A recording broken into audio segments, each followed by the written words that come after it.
আমরা খুবই বাধ্যতামূলক করে ফেলেছি যেন রমাদানে ফজরের পরে একটু ঘুমাতেই হবে।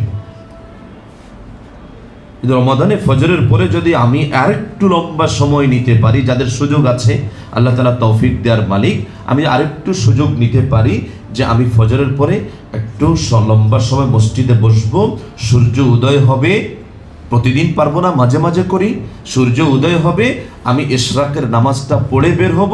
তো রাসূল বলছেন যে ব্যক্তি তার ফজরের নামাজ আদায় করার জায়গায় বসে এভাবে ধ্যানমগ্ন হয়ে ইশরাকের সালাত আদায় করে বেরোতে পারলো, সেজন্য আমার সাথে হজ করলো। সম্মানিত প্রিয় ভাইয়েরা, ঠিক শিরোনামটা আমরা যেভাবে আমাদের সামনে এনেছি, মুমিন জীবনে রমাদান কর্মময় 24 ঘন্টা, আমি কয়েকটি কিওয়ার্ডকে একটু সামনে আপনাদের সামনে একটু, একেবারে নতুন ধারণা নয়, তবু চিরন্তন ধারণাকে আমরা একটু নতুন করে নিতে পারি, একটু তাজা করে নিতে পারি। যখন মুমিন জীবনে রমাদানের প্রসঙ্গটা আসে, আমরা জীবনের ধারণাটাকে কিভাবে নেই?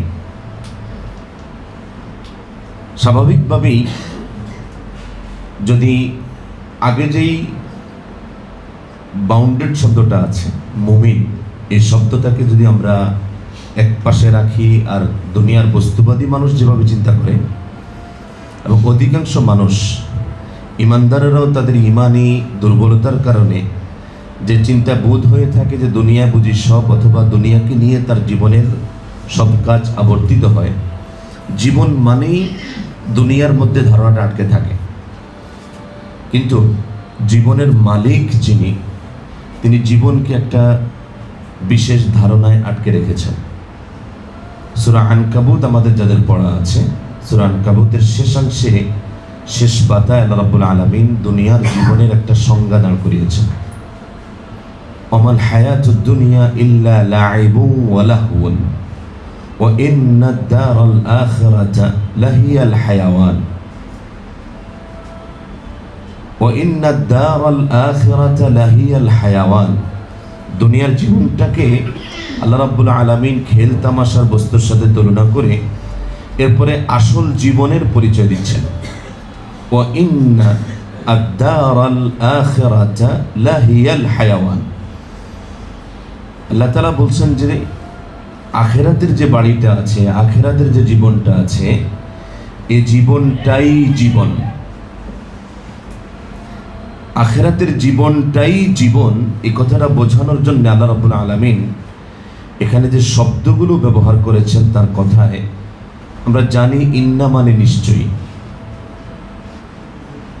ইন্না মানে নিশ্চয়ই, ও ইন্নাদ দারাল আখিরাতা, আখিরাতের জীবনটাই।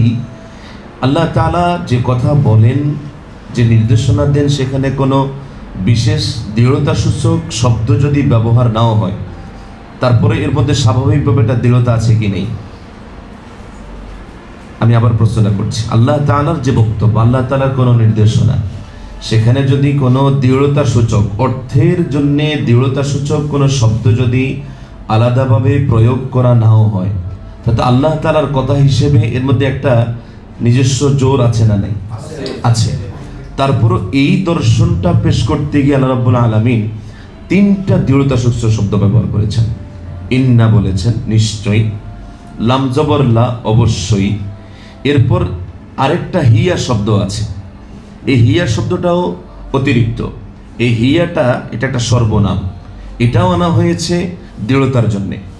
নতুবা আদ-দারুল আখিরাতু আল হায়াওয়ানু, আখিরাতের জীবনটা জীবন, আখিরাতের বাড়িটাই তোমাদের জীবন। কিন্তু এই প্রত্যয়ে আল্লাহ রাব্বুল আলামিন আরবি ভাষার যে দৃঢ়তা এবং আরবি ভাষার যে গাঁথনি, এই গাঁথনিটা আল্লাহ রাব্বুল আলামিন এভাবেই এনেছেন। দৃঢ়তার যতগুলো অপশন আছে, দৃঢ়তার যতগুলো অপশন আছে, সবগুলো অপশন আল্লাহ রাব্বুল আলামিন এখানে প্রয়োগ করেছেন। এবং আল্লাহ তাআলা বলছেন যে আখিরাতের জীবনটাই জীবন।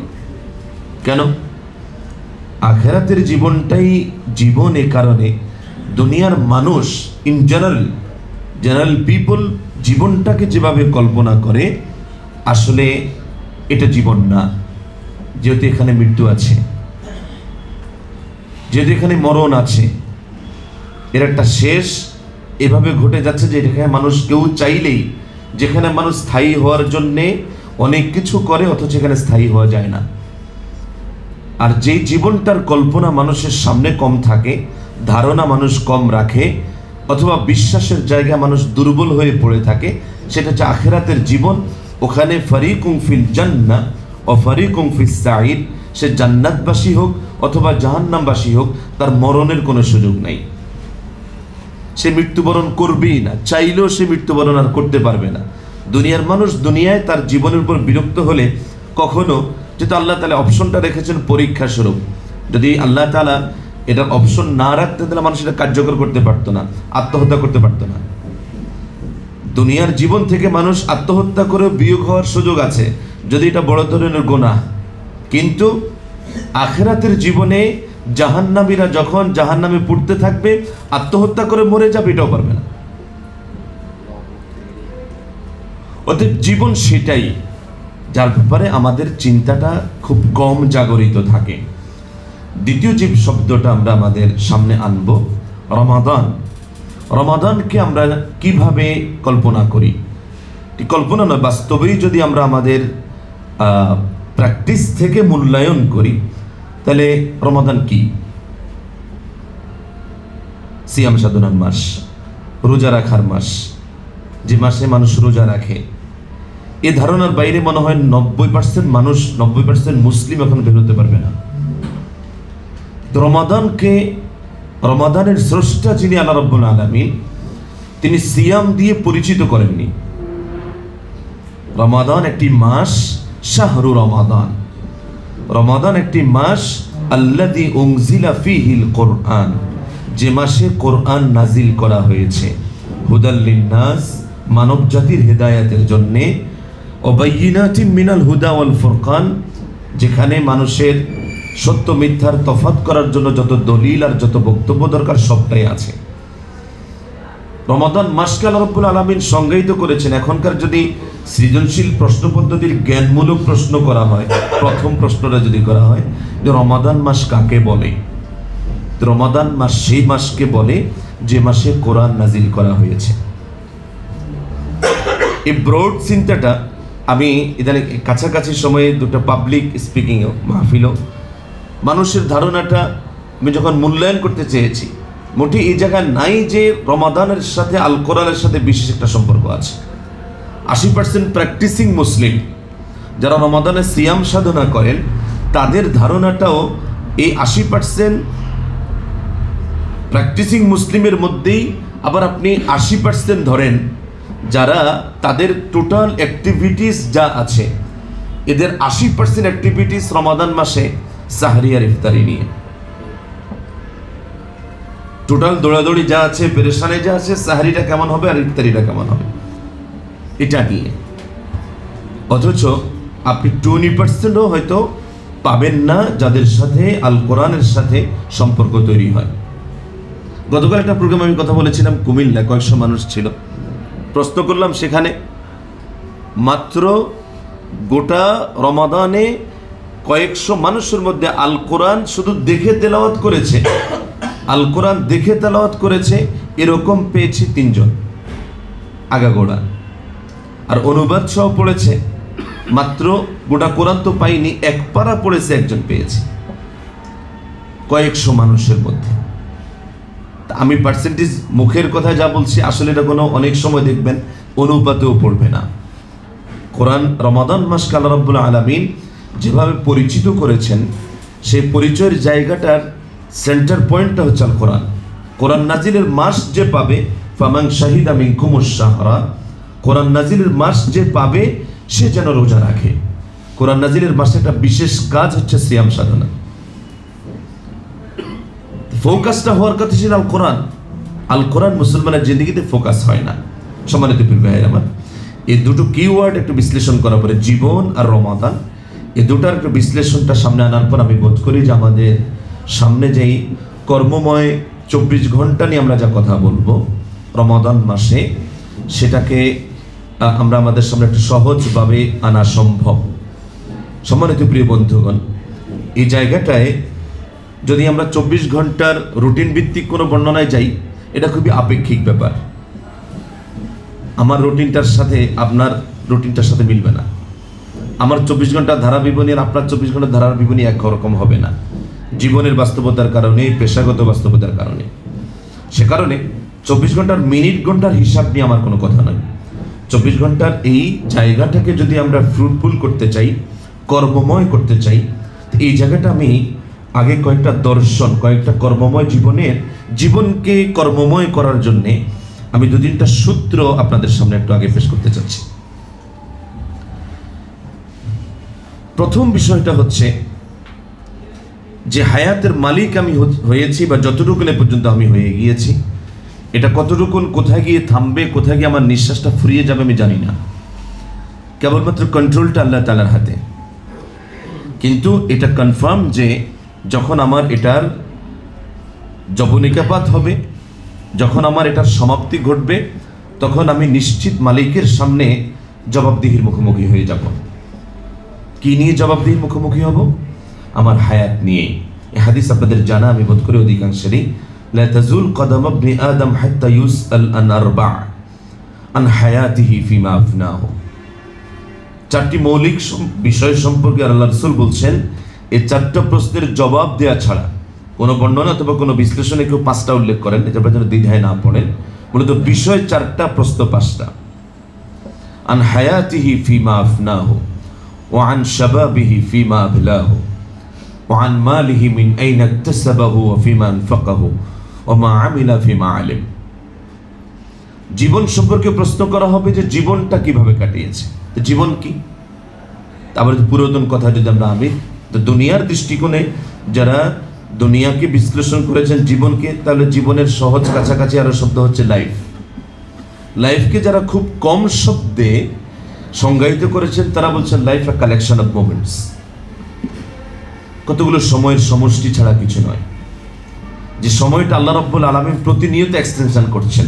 ঠিক জাস্ট নাও আমি যখন আপনাদের সাথে এখন কথা বলছি, ঠিক এই মুহূর্তে আপনি আমি যতটুকুন হায়াতের মালিক হয়ে গিয়েছি, এতটুকুন হায়াত পেয়েই দুনিয়ার বহু বনি আদমের বিদায় হয়েছে কি হয়নি?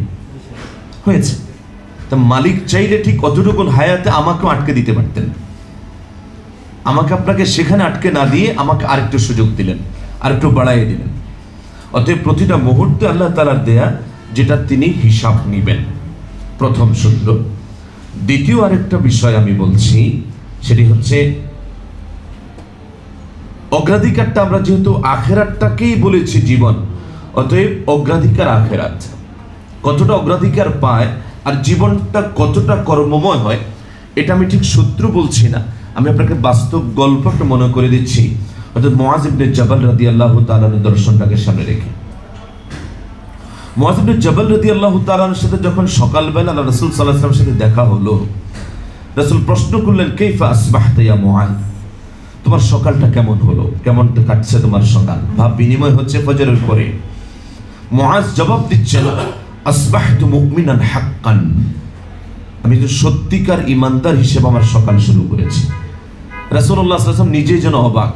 এই তরুণ, মাত্র হয়তো 20-22 বছর, কারণ তিনি যখন আল্লাহ রাসূলকে পান ইমানি জিন্দিগিতে তখন বয়স 16 বা 17। আল্লাহ রাসূলের বিয়োগ যখন আকাবার শপথ থেকে শুরু করলে, যদি তিনি 11 বছর আল্লাহ রাসূলকে পেয়ে থাকেন, সর্বোচ্চ 28 বছর। এর মধ্যেই রাসূলুল্লাহ সাল্লাল্লাহু আলাইহি ওয়াসাল্লামের সাথে তার এই আলাপচারিতা, তিনি বলছেন যে আসবাহতু মুমিনান হাক্কান, আমি সত্যিকার ইমানদার হিসেবে আমার সকাল শুরু করেছি। আল্লাহ রাসূল জিজ্ঞাসা করছেন, আলা ইন্না লিকুল্লি হাক্কিন হাকীকাতান ফামা হাকীকাতু ঈমানিক। প্রত্যেক হক যা, সত্য যা, এর একটা নিগূঢ় রহস্য থাকে, অন্তর্নিহিত দিক থাকে। তোমার ঈমানের হাকিকতটা কি, তোমার ঈমানের জোর কি, যে ঠিক তুমি আমার সামনে এরকম জবাব দিতে পারছো? মুআজ কি বলেছিলেন? মুআজ ইবনে জাবাল রাদিয়াল্লাহু তাআলা জবাব দিয়েছিলেন, আল্লাহি মা আসবাহতু কাত্তু ইল্লা আন্নী যানানতু লা উমসি ওয়া লা আমসাইতু কাত্তু ইল্লা আন্নী যানানতু লা উসবাহ ওয়া লা খাতাওতু খুতওয়াতান ইল্লা আন্নী যানানতু লা উতবিউ গায়রাহা ওয়া কান্নী আরা আহলাল জান্নাতি ফিল জান্নাতি ইউনাআমুন ওয়া আহলান নারি ফিন নারি ইউআযাবুন। মুআজ ইবনে জাবাল রাসূলকে চমকে দিলেন তার জবাবটা দিয়ে, গোটা দুনিয়াবাসী চমকে যাবে তার জবাবে। তিনি বলছেন, রাসূলুল্লাহ, আমি যখনই সকালবেলা পেয়ে যাই, আমি দৃঢ় বিশ্বাস নিয়ে আমার সকালটা শুরু করি যে সামনে যে সন্ধ্যাটা আসছে সে সন্ধ্যাটা আমি পাবো না। আমি মনে করি যে দিনটা আমার, এই দিনটা আমার আমলি জিন্দিগির শেষ দিন। আর যখন আমি সন্ধ্যাবেলা পেয়ে যাই, এই দৃঢ় বিশ্বাস নিয়ে আমি শুরু করি যে আগামীকাল দুনিয়ার কিয়ামত হবে না, কিন্তু আমি মুআয ইবনে জাবালের কিয়ামতটা সামনের সকালটা হওয়ার আগে হয়ে যেতে পারে। অতএব আমলি জিন্দিগির জন্য আমার এই রাতটাই শেষ রাত। আর আমি যখন এই হাঁটতে হাঁটতে বাড়ি থেকে মসজিদে নববীতেও আসি, একটা কদম যখন আমি তুলি, তো ওই কদমটা রাখতে রাখতে আমি এই ভাবনা রেখেই, এই ভাবনা নিয়ে আমি প্রথম কদমটা রাখি, এর পরবর্তী কদমটা তোলার আগে আমি আজরাইলের থাপ্পড় খেতে পারি, পরবর্তী কদমটা আমি তোলার সুযোগ নাও পেতে পারি, এর আগে আমার মালাকুল মউত এসে হাজির হয়ে যেতে পারে। ভাবতে পারি যে হতে পারে এটা এতটা দরবেশি ভাবনা নিয়ে কে দুনিয়া চলে। কিন্তু আমি মুআয ইবনে জাবাল রাদিয়াল্লাহু তাআলা যার কথা বলছি, মক্কা বিজয়ের পরে তিনি রাসূলুল্লাহ সাল্লাল্লাহু আলাইহি ওয়াসাল্লাম নিযুক্ত মক্কায় প্রথম প্রধান শিক্ষক, অন্য কথা শিক্ষামন্ত্রী। কিছুকাল দায়িত্ব পালন শেষে সে মুআয ইবনে জাবালকে, এই জীবনের এই দর্শন লালন করা যুবককে আল্লাহ রাসূল ডেকে এনে ইয়ামানের গভর্নর বানিয়ে দিলেন। এই ধারাবাহিকতা যিনি দায়িত্ব পালন করে চলছেন, ওমর রাদিয়াল্লাহু তাআলার সময় এসে বিশাল বিস্তৃত যেই পূর্বের যেই সিরিয়া ছিল, শাম, গোটা শামের তিনি গভর্নর। আবু উবাইদা ইবনুল জাররাহ রাদিয়াল্লাহু তাআলা যখন আমওয়াসের মহামারীতে শহীদ হয়ে গেলেন, মহামারী আক্রান্ত হয়ে, তখন পরবর্তীতে মুআয ইবনে জাবাল রাদিয়াল্লাহু তাআলা গোটা সেনাবাহিনীর সেনাপতি। জীবন কতটা কর্মময়, অত তিনিও আবার সে মহামারীর ধকল নিয়ে অবশেষে তার ইন্তেকাল হয়েছে। তিনি শাহাদাত বরণ করেছেন তার ছেলে সমেত, তখন তার বয়স 36 অতিক্রম করেনি। জীবন কতটা কর্মময় হতে পারে যদি আখিরাতের এতটা দর্শন, এই দর্শনটা লালন করেও, এটা জীবনের সূত্র। আর আরেকটা কথা বলি, এখানে আর আমরা বেশি বাড়ানোর সুযোগ নেই, আরো কয়েকটা কথা সামনে আনতে হবে। সেটি হলো, জীবনটাকে আল্লাহ রাব্বুল আলামিন পরীক্ষাগার বানিয়েছেন। সূরা মুলকের 2য় আয়াত বোধ করি আমাদের সবার জানা, আল্লাযী খালাকাল মাউতা ওয়াল হায়াতা লিয়াবলুয়াকুম আইয়ুকুম আহসানু আমালা। তোমাদেরকে জীবন মৃত্যুর সন্ধিক্ষণে যে সময়টা দেওয়া হয়েছে, লিয়াবলুয়াকুম, তোমাদেরকে পরীক্ষা করার জন্য আল্লাহ তাআলা পরীক্ষা করতে চান আমাদেরকে। কুম, কুম মানে তোমরা, তোমরা মানে আমরা। যে কোরআনের তেলাওয়াতে যতবার হাফেজ সাহেবদের সামনে যখন তেলাওয়াত শুনবেন, আমি মনোযোগ রাখার জন্য একটা সহজ সূত্র বলি আর কি। হাফেজ সাহেবরা যতবার তেলাওয়াত করে শুধু কুম আর তুম বলবেন, কুম আর তুম মানে তোমরা। তো কুম আর তুম যদি আপনার কানে বাজে, আমি যেন মনোযোগী হই, যেন আল্লাহ তাআলা আমাকে নিয়ে কিছু বলছেন। অন্তত এতটুকু মনোযোগ রাখা সহজ। আল্লাহ তাআলা বলছেন লিয়াবলুয়াকুম, যেন তোমাদেরকে তিনি পরীক্ষা করতে পারেন। পরীক্ষা করে কি রেজাল্টটা কি হবে? আইয়ুকুম আহসানু আমালা, আমলের দিক থেকে কে তোমাদের মধ্যে সবচেয়ে সেরা হতে পারে। হ্যাঁ, আহসান শব্দের মধ্যে সুপারলেটিভ ডিগ্রির ভাব আছে। আহসান শব্দ সেরা, কিন্তু এর মধ্যে সুপারলেটিভ ডিগ্রির অর্থটা আছে, সর্বসেরা যেন তুমি হতে পারো। তা আমি কি সবচেয়ে সেরা হওয়ার অবকাশ আছে? আছে। ছোট্ট একটা ইংরেজি ক্লজ আমাদের সামনে আছে, try your best. Try your best, তুমি তোমার সেরাটা খেলো, তুমি তোমার সবচেয়ে সেরাটা দাও। আমি আমার জায়গায় কিভাবে সবচেয়ে সেরা হতে পারি, আমাকে আল্লাহ রাব্বুল আলামিন কতটুকু সামর্থ্য দিয়েছেন সেটা আল্লাহ তাআলা যেমন জানেন, একজন বিবেকবান মানুষ তিনিও তার সামর্থ্যটা আবিষ্কার করতে পারা উচিত, যে আল্লাহ তাআলা আমাকে কতটা কাজের দক্ষতা এবং সামর্থ্য দিয়েছেন। আমি যদি আবিষ্কার করতে পারি, আর আমার পুরো সামর্থ্য যদি আমি মন প্রাণ উজাড় করে ঢেলে দিতে পারি, তাহলে আমি বেস্ট। কারণ আমাকে আমার সামর্থ্যের বাইরে প্রশ্ন করা হবে না। তো জীবনের আমলের প্রতিযোগিতার এই সূত্রটা যদি আমার সামনে থাকে, জীবন কর্মময় হওয়াটাই স্বাভাবিক। সম্মানিত প্রিয় ভাইরা আমার, ঠিক যেখানে ছিলাম আমরা বলছিলাম যে আল্লাহ রাব্বুল আলামিন আমাদের গোটা জীবনটাকে একটা প্রতিযোগিতাময় করে তৈরি করেছেন। বিশেষ করে নেক আমলের প্রতিযোগিতা, আমলের প্রতিযোগিতা সুন্দরতম হওয়ার জন্য। সূরা আলে ইমরানের আয়াত আমাদের জানা, ওয়াসারিউ ইলা মাগফিরাতিম মির রাব্বিকুম ওয়া জান্নাতিন আরদুহাস সামাওয়াতু ওয়াল আরদু উইদ্দাত লিল মুত্তাকিন। এখানে সারিউ যে বলা হয়েছে মুসারাআ শব্দ থেকে, আরবি মুসারাআ মানে হচ্ছে এখানে প্রতিযোগিতা আছে, পরস্পর দৌড়াদৌড়ি করা, একজন আরেকজনকে। এজন্য হাদিস শব্দ বলেছে মুবাদারা, বাদিরু বিল আমাল, মুবাদারা করা, প্রতিযোগিতা করা। জীবনটা প্রতিযোগিতার দুনিয়া দৃষ্টিকোণ থেকে আমরা যেটা দেখি, ঠিক আল্লাহ রাব্বুল আলামিন গোটা আখিরাতের জিন্দেগিকে আলোকময় করার জন্যে, আলোকিত করার জন্যে বলছেন যে প্রতিযোগিতার জায়গাটা ঠিক এখানেই, এ দুনিয়াতে। আল্লাহ তাআলা আমাদেরকে সে প্রতিযোগিতা অবতীর্ণ হওয়ার তৌফিক দান করুন। সম্মানিত প্রিয় ভাই আমার, এই জায়গাটায় আমি জানি যে এখন সময়ের সীমাবদ্ধতা আমাদের আছে, যেহেতু আগে আমরা কিছু সময় আমি নষ্ট করে ফেলেছি, তো সেটা মাথায় রেখে আমি খুবই কম কথায় মৌলিক কিছু সূত্র আপনাদের সামনে আমি পেশ করার চেষ্টা করছি। সেখানে যে রমাদান মাসকে আল্লাহ রাব্বুল আলামিন পরিচিত করেছেন আল কোরআন দিয়ে, আল কোরআনকে কেন্দ্র করে রমাদানের দিনগুলো আমাদের কিভাবে কর্মময় হতে পারে, কিভাবে কাজে ভরপুর হতে পারে, প্রতিটা ক্ষণ মুহূর্তকে আমরা কিভাবে কাজে লাগাতে পারি, এই জায়গায় এসে আমি আরো কিছু নীতিমালার কথা বলছি। এর আলোকে আমরা আমাদের কাজগুলো ঠিক করতে পারবো ইনশাআল্লাহ তাআলা। প্রথম হচ্ছে, এই কাজগুলো আমরা যা করব, যেখানে আমার মেইন ফোকাস থাকবে, আমি কয়েকটা কি পয়েন্ট বলছি। 1 নাম্বার, আত্মগঠন। আমি যাই করব, বিশেষ করে রমাদান মাসে আমি আমার কাজের যে পরিকল্পনা গ্রহণ করব, সেই পরিকল্পনায় প্রথম যেন থাকে আত্মগঠন।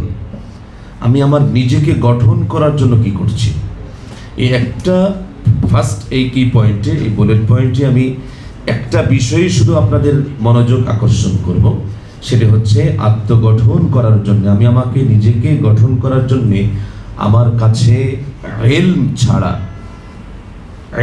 ছাড়া শক্তিশালী জিনিস আর কিছু নাই। জ্ঞান অর্জন করা। জ্ঞান কি, ইলম কি? উলামা ইকরাম বলেছেন ইলম হচ্ছেন মা ক্বালা আল্লাহু ওয়া মা ক্বালা রাসূল। কেউ যদি প্রকৃত জ্ঞান কিটা বুঝতে চায়, ইলম কি সেটা বুঝতে চায়, তো আল্লাহ যা বলেছেন, রাসূল যা বলেছেন তাই ইলম।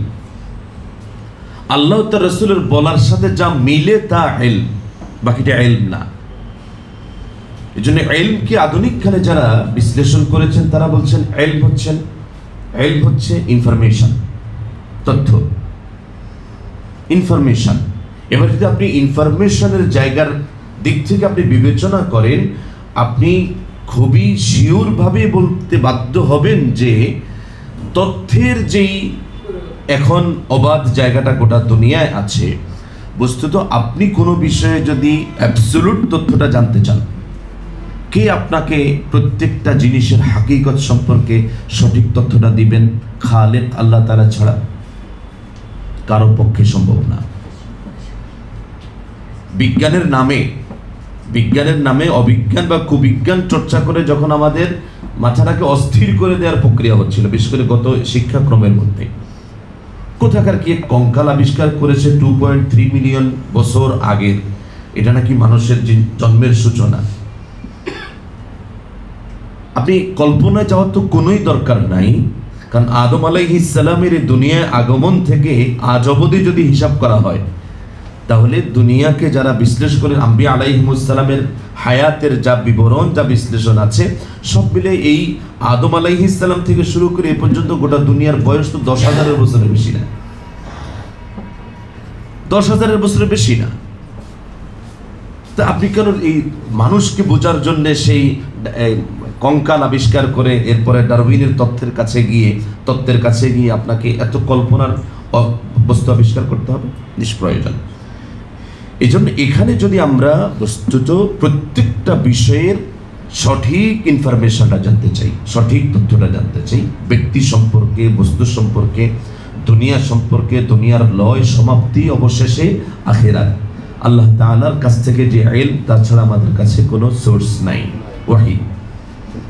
তো আমি যদি আমাকে গঠন করতে চাই, তাহলে আমার জন্য সবচেয়ে বেশি প্রয়োজন হচ্ছে জ্ঞান। ইসলাম একটা জ্ঞান ভিত্তিক, গোটা জীবন ব্যবস্থাটা জ্ঞান ভিত্তিক। পরিবার ব্যবস্থা, সমাজ কাঠামো যাই বলেন, ইলম ভিত্তিক, ওহী ভিত্তিক। এই জায়গাটা আমি আর বোধ করি এখানে যেই প্রেজেন্স আছেন, যে বোদ্ধা মহল এখানে আছেন, তাদের জন্য আর খুব বেশি বিশ্লেষণ করার প্রয়োজন নাই। যে মাহে রমাদানে অতএব আমি এবারে যে সামনে রমাদান, আল্লাহ চাইতে হয়তো 2 মার্চ থেকেই মাহে রমাদান শুরু হচ্ছে, আমার পরিকল্পনাটা কি? এবছর রমাদানে আমি আমাকে নিজেকে গঠন করার জন্য যে আমার জ্ঞান অর্জন করা দরকার, তা আমি কতটুকুন কোরআন পড়ব, কতটুকুন আমি হাদিস পড়ব, কতটুকু আমি ইসলামিক লিটারেচার ফিকহ কতটুকুন পড়ব, কতটুকুন আমি ইতিহাস পড়ব। জ্ঞান অর্জনের জায়গাটা বিশেষ করে তবে ফোকাসটা হওয়া দরকার, যেখানে আমাদের সালাফ সালেহিন, নেক পূর্বসূরি যারা আছেন, তারা আমাদেরকে যা শিখিয়েছেন। আমি একজনের কথাই বলছি, ইমাম মালিক রহমতুল্লাহ আলাইহি মসজিদ নববীতে বসে বছরের পর বছর দীর্ঘ হায়াতে তিনি দার্স দিতেন। তার নিয়মিত দার্সের প্রতিপাদ্য ছিল হাদিস, হাদিস ভিত্তিক ফিকহ। তার যে মুয়াত্তা ইমাম মালিক, সেটাও হাদিস ভিত্তিক ফিকহ। কিন্তু এরপর ইমাম মালিক রহমতুল্লাহ সারা বছর যখন দার্সে হাদিস দিতেন, রমাদান মাস আসলে দার্সে হাদিস ক্লোজ করতেন। দার্সে হাদিস ক্লোজ করে সরাসরি কোরআনের দার্স দিতেন। হাদিস ভিত্তিক দার্স নিয়ে না দিয়ে তিনি কোরআন ভিত্তিক দার্স দিতেন। কোরআন তেলাওয়াত, কোরআন অধ্যয়নে মনোযোগ দিতেন বেশি।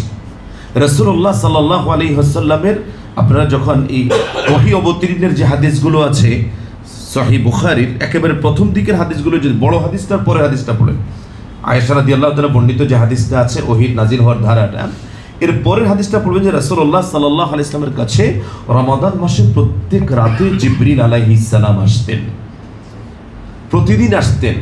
এবং কি হতো, কানা ইউদারিসুল কোরআন, তারা একে অন্যে মুদারাসা করতেন, পরস্পর পাঠ করতেন। কি পাঠ করতেন? কোরআন পাঠ করতেন। গোটা কোরআন জিবরিল আলাইহিস সালাম রাসূলুল্লাহ সাল্লাল্লাহু আলাইহি ওয়াসাল্লামকে তেলাওয়াত করে শোনাতেন, জিবরিল রাসূলুল্লাহ সাল্লাল্লাহু আলাইহি ওয়াসাল্লামকে তেলাওয়াত করে শোনাতেন, আর রাসূল জিবরিলকে তেলাওয়াত করে শোনাতেন। মুদারাসা, পরস্পর। এজন্যে আমাদের জ্ঞানার্জন এবং একটা স্পেশাল সময়, এবং স্পেশাল তখনই স্পেশাল আমি যদি সেটা আমার জীবনের বাস্তবতায় কমও দিতে পারি, কিন্তু সেটা আমি নিয়মিত দেই। এবছর আমি অনেক বেশি দিয়ে শুরু করতে পারবো না, কিন্তু আমরা কি ঠিক এই মুহূর্তে আমি আপনাদের কাছে প্রশ্ন করছি, চাইলে আমরা কমপক্ষে 1 ঘন্টা সময়, আমার ব্যস্ততা যা আছে, ঘুমের সময় বাঁচিয়ে আদার্স আরও কিছু বিষয় আছে, সেগুলো একটু ক্লোজ করে রমাদান মাসে কমপক্ষে 1 ঘন্টা স্পেশালি আল কোরআনের সাথে কাটাতে পারবো কারা কারা? পারবেন? এটা খুব কঠিন কাজ নয়। ফার্স্ট আমি এই জায়গাটা আপনাদেরকে বিশেষভাবে অনুরোধ করছি, টার্গেটকে এবছর ওকে অনেক বেশি পারবো না, আমি শুধু আমপারাটা অর্থ সহ ব্যাখ্যা সহ পড়বো, 30তম পারাটা, অথবা প্রথম পারাটা পড়বো, প্রথম সূরা আল বাকারা, সবচেয়ে বড় সূরাটা পড়বো। এভাবে একটা সুনির্দিষ্ট পরিকল্পনায় যেন আমরা যাই। আর কি করতে পারি? কোরআনে কারীমের সূরা বাকারার 183 থেকে 187, 183 থেকে 187তম এই আয়াতগুলোতে আল্লাহ তাআলা স্পেশালি সিয়ামের বিধিবিধান দিয়েছেন। আমি চাইলে এই আয়াতগুলো একটু বেশি পড়তে পারি, মুখস্থ করতে পারি। ইম্পালস চাইলে এটার জন্য প্রতিযোগিতার আয়োজন করতে পারে, যে শুধু এই আয়াতগুলো মুখস্থ করেছেন কারা কারা, তাদেরকে রমাদান শেষে পুরস্কার দেওয়া হবে। মাত্র 1 পৃষ্ঠা। আর আমি রিয়াদুস সালিহিন নেই, সহিহ বুখারী নেই, অথবা অন্য কোনো হাদিস গ্রন্থ আমি বাছাই করি, সেখান থেকে আমি শুধু এই মাসে, সিয়ামের মাসে সিয়াম সংক্রান্ত হাদিস যা আছে, রোজা সংক্রান্ত হাদিসগুলো পড়ব। ঠিক এভাবে সুনির্দিষ্ট পরিকল্পনায় আমাদের পথ চলা দরকার। প্রিয় ভাইরা আমার, দ্বিতীয় যে জায়গাটা আমাদের মনোযোগ দিতে হবে, এই আত্মগঠনের সাথে আমি সম্পূরক আরেকটা শব্দ নিচ্ছি, আত্ম উন্নয়ন, সেলফ ডেভেলপমেন্টের জায়গায় সবচেয়ে বড় গুরুত্বপূর্ণ জায়গা হচ্ছে সৃষ্টি হিসেবে আমার আল্লাহ তাআলার সাথে সম্পর্কের উন্নয়নটা।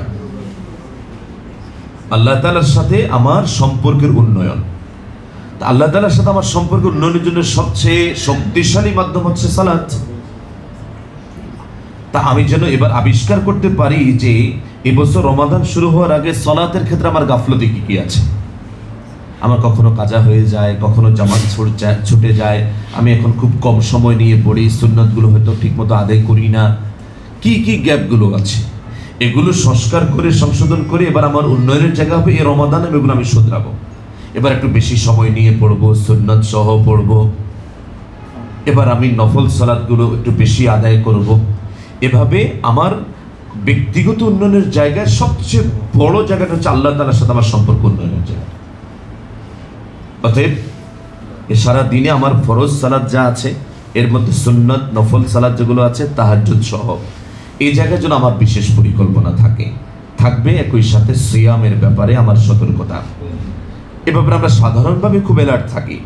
এবং আমি আসলেই আল্লাহ রাব্বুল আলামিন নির্দেশিত একটা বিশেষ আমল করি, যেটা আমি অন্যভাবে করা সম্ভব না, অন্য কোনো কাজ দিয়ে সিয়ামের পরিপূর্ণ হয় না।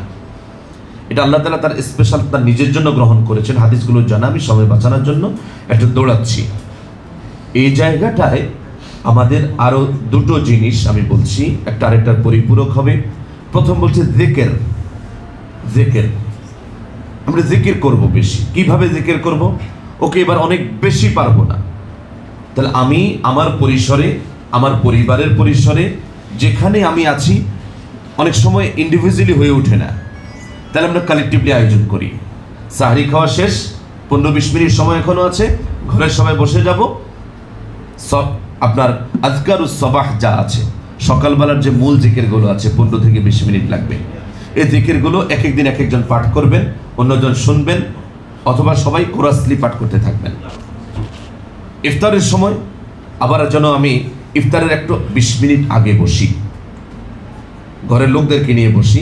সন্ধ্যাবেলার যে জিকিরগুলো আছে সেগুলো যেন আমি এবার যোগ করি, যেটা আমার হয়তো আমলের পাতায় ছিল না। এবার আমি আমার এই রমাদানের দিনকে কর্মময় করার জন্য আমি জিকিরকে স্পেশালি যোগ করি। তো সকাল আর সন্ধ্যাবেলার জিকিরগুলো যেন আপনি নিয়মিত একটা মাস আমল করে দেখেন, বাকি মাসের জন্য দেখবেন আপনারা বই নিয়ে হিসনুল মুসলিম মোবাইলে অ্যাপ আছে, হার্ড কপি আছে, আপনি আর ধরা লাগবে না, দেখবেন ইনশাআল্লাহ ম্যাক্সিমাম দোয়াগুলো 1 মাস নিয়মিত প্র্যাকটিস করার পরে মুখস্থ হয়ে গেছে। এই ম্যাক্সিমাম দোয়াগুলো আপনি রমাদানের পরে দেখবেন যে আপনি এমনিতে মুখস্থ আওড়াতে পারছেন, হাঁটতে চলতে ফিরতে, বাসে বসে আছেন, মোটরসাইকেল চালাচ্ছেন, আপনি তখনও সন্ধ্যার সময় হয়ে গেছে, 6টার পরে পার হয়ে যাচ্ছে, আপনি জিকিরগুলো করতে পারবেন।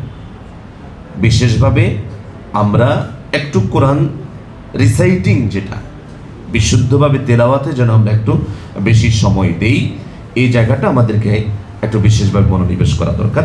ব্যাখ্যা ছাড়া যে 2-3টা পয়েন্ট আমি আপনাদেরকে বলবো, পাশাপাশি আমাদেরকে নিশ্চয় যার যেখানে পেশাগত অবস্থান, যার যেখানে আছে, এখানে স্টুডেন্ট কেউ আছেন, ছাত্র জীবনের ব্যস্ততা সহ যার যে ব্যস্ততার পরিসর আছে, আমার কাছ থেকে সময় নিয়ে যাবে পরিবার, আমার কাছ থেকে সময় নেবে কিছু সামাজিক কাজ, আমার কাছ থেকে স্পেশালি সময় নেবে সমাজ সংস্কার করার জন্যে দাওয়ামূলক কাজ সহ, দাওয়াতি কাজ সহ বিশেষ কিছু কাজ, এই কাজগুলো আমার কাছ থেকে সময় নিবে। এই মূল জায়গাগুলোকে সামনে রেখে আমরা যদি 3টা দিকে খুব কনসার্ন থাকি, মূলত আমি কাজ যা করব 3টা সাইডে আমার অধিকার আদায় করতে হচ্ছে, অধিকার এবং কর্তব্যের সম্মিলন আছে। 1, আল্লাহ তাআলার সাথে; 2, মানুষের সাথে, মা বাবা সহ অন্য মানুষের সাথে; 3, রমাদানে অবশ্যই সৃষ্টি জগতের অন্য যাদের সাথে আমি চলছি, প্রাণীকুল লতাগুল্ম সহ, এদের সাথে আমার কিছু হক, কিছু অধিকার জড়িয়ে আছে, সেগুলো যেন মাহে রমাদানে উপেক্ষিত না হয়। এই 3টা মেইন পয়েন্টকে যেন ফোকাস করে চলতে পারি, যে 3টা জায়গা আমার করণীয় আছে, আল্লাহ তাআলার প্রতি, মানুষের প্রতি এবং অন্যান্য সৃষ্টিরাজির প্রতি। এই করণীয়গুলো সামনে রেখে আমি শেষ 2-3 মিনিটে আপনাদেরকে আবশ্যিক যে সতর্কতার জায়গাগুলোতে একটু মনোনিবেশ করতে চাই। সেটা হচ্ছে, আমি বলেছি যে আমি আপনাদেরকে কর্মময় 24 ঘন্টা বলতে গিয়ে এখন আমি আপনাদেরকে মিনিট সেকেন্ড হিসাব করে কোনো রুটিন দেওয়াটাকে আমি যৌক্তিক মনে করি না, কারণ এটা আপেক্ষিক। আপনি আপনার মতো করে রুটিনটা সাজাবেন। আমি কিছু সূত্র এবং কিছু মৌলিক করণীয় জায়গায় জাস্ট আপনাদের সাথে কিছু চিন্তা শেয়ার করলাম। সেখানে এবার আমি চাইলে পারি আমার কাজটাকে, আমার দিনটাকে যদি আমি আসলেই প্রোডাক্টিভ করতে পারি, কেমন, তাহলে আমি যেন একটা রুটিনের আশ্রয় নেই। হতে পারে আমি আমার নিজের মতো করে রুটিন তৈরি করতে পারি, অথবা বাজারে ইদানিংকালে যা আছে, বিশেষ করে শেখ আহমদুল্লাহ সাহেব যেটা করেছেন, রমাদান চার্টার যেটা নিজেরা তৈরি করেছেন, সেটা কালেকশন করতে পারি। আমি সেটা আমার সামনে নিতে পারি। যদি আমি খুব সেলফ কন্ট্রোল না হই, তাহলে আমি সেটা সামনে নিয়ে একটা রুটিনবদ্ধ জায়গায় যেন আমি আসি, অন্তত আমি কি কি করব আর কি কি আমি করব না, এই জায়গাটা যদি আমি একটু সুনির্দিষ্ট যে 10টা কাজ স্পেশালি রমাদান আমি শুরু করব এবং যা কন্টিনিউ করার মতো মাহে রমাদানের পরে তা আমি কন্টিনিউ করব 10টা। আর 10টা কাজ যেটা আমার মধ্যে নেতিবাচক ছিল, আমি যেটা আগে ছাড়তে পারিনি, এবার মাহে রমাদান এসে আমি তা ছেড়ে দেব। এবার এই 10-এর সামনে আমি কলাম আঁকতে থাকি 29 বা 30টা রোজার জন্যে। রাত শেষে মানে দিন শেষে ঘুমানোর আগে সালাতুত তারাবির পরে অথবা সাহরি খেতে উঠে আমি যেন একটু মার্ক করি যে 10টার কি অবস্থা, 10টা কি আমি করতে পারলাম, 10টা কি আমি গত এক রমাদান প্রথম রোজা চলে গেল আমি কি তা বর্জন করতে পারলাম। এরকম একটা মূল্যায়নের জায়গায় যেন আমি আমাকে নিয়ে আসি, এটা আমাদের জন্য বেশি সুযোগ গুরুত্বপূর্ণ হবে। সে সাথে আসলে খুব বেশি প্রয়োজন সবসময়ের জন্য, যেটা রমাদান আমাকে শেখাবে, আগে ঘুম, অনাবশ্যক বৈঠকি আয়োজনকে আমি এড়াতে বলি। কিছু আছে ফ্যাশন, রমাদান আসছে অতএব 2-4টা অতিরিক্ত ইফতার মাহফিল আমাকে করাই লাগবে, এই ব্যানার সেই ব্যানার 10 ব্যানার, যে আমার অনেক বেশি সময় নিয়ে যায়, অবশেষে দেখি যে আসলে খাওয়া দাওয়া ছাড়া রেজাল্ট আর কিছু না। এজন্য অনাবশ্যক, আমি শব্দটা আবার বলছি, অনাবশ্যক বৈঠকি আয়োজন, সেটা যদি দ্বীনের নামেও হয় ইসলামের নামেও হয়, যেটা আমার জন্য আবশ্যক এসেনশিয়াল তা আমি করবই। সেটা রমাদান আমাকে, রমাদানের চেতনায় হচ্ছে আমাকে করতে হবে। বাট বাহুল্য যে বৈঠকি আয়োজনগুলো আছে সেগুলো এড়িয়ে যেন তো এই রমাদানে একটু আমি আমাকে একটু বেশি সময় দিই, আর একটু বেশি সময় যেন আমরা বের করি। মসজিদ কেন্দ্রিক যেন আমরা কাজের অগ্রাধিকারটা তৈরি করি। পেশাগত কাজের যে এরিয়াটা আছে এর বাইরে যত বেশি কাজ মসজিদ কেন্দ্রিক হবে।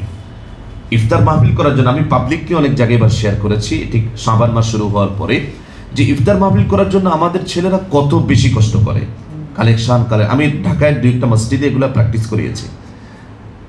ইফতার মাহফিল হবে বিনা কালেকশনে, প্রতিদিন ইফতার মাহফিল হবে। ঢাকায় মুগদাতে একটা মসজিদে 3 বছর খুতবা দিয়েছি, সেখানে আমরা এটা প্র্যাকটিস করে সুফল পেয়েছি। শুধু ঘোষণা ছিল যে যার ইফতারটা নিয়ে মসজিদে চলে আসবে, যে যার ইফতারটা নিয়ে মসজিদে চলে আসবে, আসরের সময় জমা দিয়ে সবাই মসজিদে বসে যাবে, ম্যানেজমেন্টের কয়েকজন থাকবে, বাকিরা আলোচনা বসে যাবে। খুব অটোমেটিক কম খরচে অথবা অন্য অর্থে বিনা খরচে আপনার ইফতার মাহফিল হতে থাকবে। এবং আয়োজনগুলো যেন মসজিদ কেন্দ্রিক হয়, সমাজের ছেলেদেরকে, ইয়াং ছেলেদেরকে, বাবু তুমি আজকে ইফতারটা মসজিদে করো, তোমার ইফতারটা নিয়ে চলে আসো। এবার প্রতিদিন পারবো না, আমার মসজিদে আমি যেন সপ্তাহে 1 দিন 2 দিন চালু করি। আপনি ঘোষণা দেন এবছর 10 জন হবে, আগামী বছর দেখবেন যে 100 জন হবে, বসে যাবে। মসজিদ কেন্দ্রিক যেন আমরা আমাদের রমাদানের অ্যাক্টিভিটিসগুলোকে নিয়ে যাই। আর ফজরের পরের সময়টা আমি নিজেও দুর্বল, মাঝে মাঝে প্র্যাকটিস করেছি, করার চেষ্টা করি, কিন্তু আমি দুর্বল, তবু নেক কাজ স্মরণ করানোতে উপকার বলে বলছি, যদি আমি সবসময় পালন করতে পারি না। কিন্তু এটা খুবই জরুরি যে আমরা খুবই বাধ্যতামূলক করে ফেলেছি যেন রমাদানে ফজরের পরে একটু ঘুমাতেই হবে। কিন্তু রমাদানে ফজরের পরে যদি আমি আরেকটু লম্বা সময় নিতে পারি, যাদের সুযোগ আছে, আল্লাহ তাআলা তৌফিক দেওয়ার মালিক, আমি আরেকটু সুযোগ নিতে পারি যে আমি ফজরের পরে একটু লম্বা সময় মসজিদে বসবো, সূর্য উদয় হবে, প্রতিদিন পারবো না, মাঝে মাঝে করি, সূর্য উদয় হবে, আমি ইশরাকের নামাজটা পড়ে বের হব।